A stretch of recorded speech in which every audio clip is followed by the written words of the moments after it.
मेरे प्यारे देशवासियों को कुलदीप तिवारी की राम राम।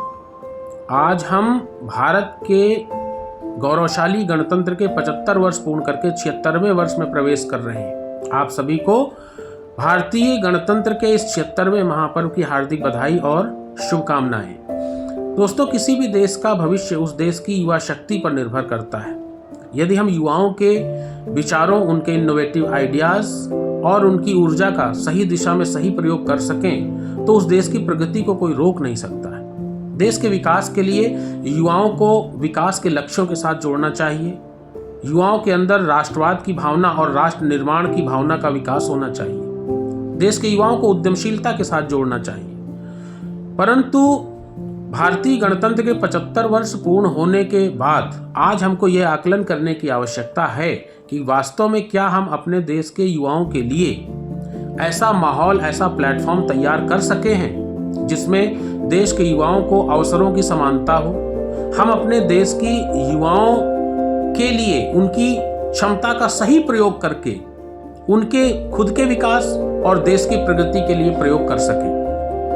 उत्तर है शायद इस पे अभी हमको बहुत अधिक कार्य करने की आवश्यकता है। देश का युवा आशावादी है, स्वतंत्र है, सबसे बड़ी बात इनोवेटिव है और भारत विश्व की सबसे तेजी से बढ़ती हुई अर्थव्यवस्था है। भारत की युवा आबादी विश्व भारत की सबसे बड़ी संपत्ति है। 70% आबादी 35 वर्ष से कम आयु वर्ग की है और पूरे विश्व की युवा आबादी का 5वां हिस्सा भारत में बसता है। लेकिन फिर भी क्या हम अपने युवाओं का सही मार्गदर्शन कर सके हैं?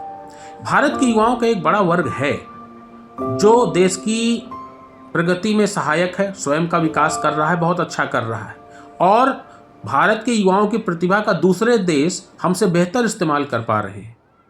हम अपने ही देश की प्रतिभा को अपने पास रोक नहीं पा रहे।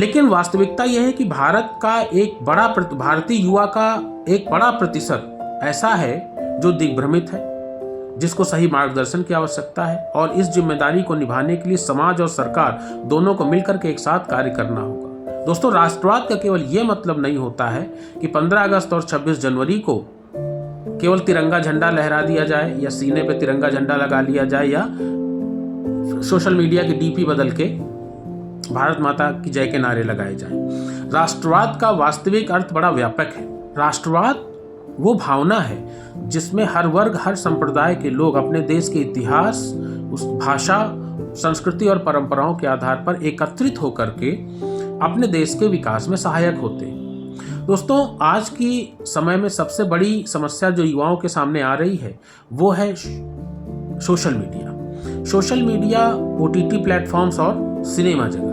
सोशल मीडिया के माध्यम से युवा क्या सीख रहा है? OTT प्लेटफॉर्म्स के माध्यम से और सिनेमा जगत के माध्यम से युवा क्या सीख रहा है? अश्लीलता, भ्रष्टाचार, हिंसा, अपराध के नए नए तरीके, ठगी, ये सारी चीजें युवाओं के दिमाग में बैठा ली जा रही है एक योजना के तरीके से। आखिर इस पर सरकार की कोई सेंसरशिप क्यों नहीं है? समाज इस पर आपत्ति क्यों नहीं कर पा रहा?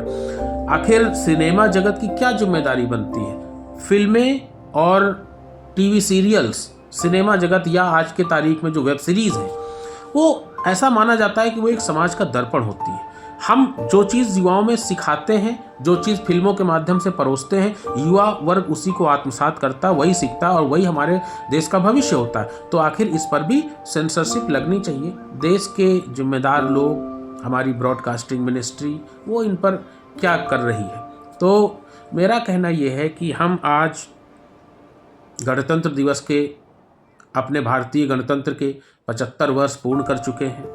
फिर भी अभी बहुत कुछ कार्य करने की आवश्यकता है। युवाओं को सही मार्गदर्शन की आवश्यकता है, काउंसलिंग की आवश्यकता है, उन्हें हमारे सपोर्ट की आवश्यकता है, समाज के और सरकार के सपोर्ट की आवश्यकता है। हमारे युवाओं के अंदर बहुत ऊर्जा है, बहुत प्रतिभा है, उस प्रतिभा को निखारने की आवश्यकता है। यदि युवा आगे बढ़ेगा तो देश आगे बढ़ेगा। जय हिंद, वंदे मातरम।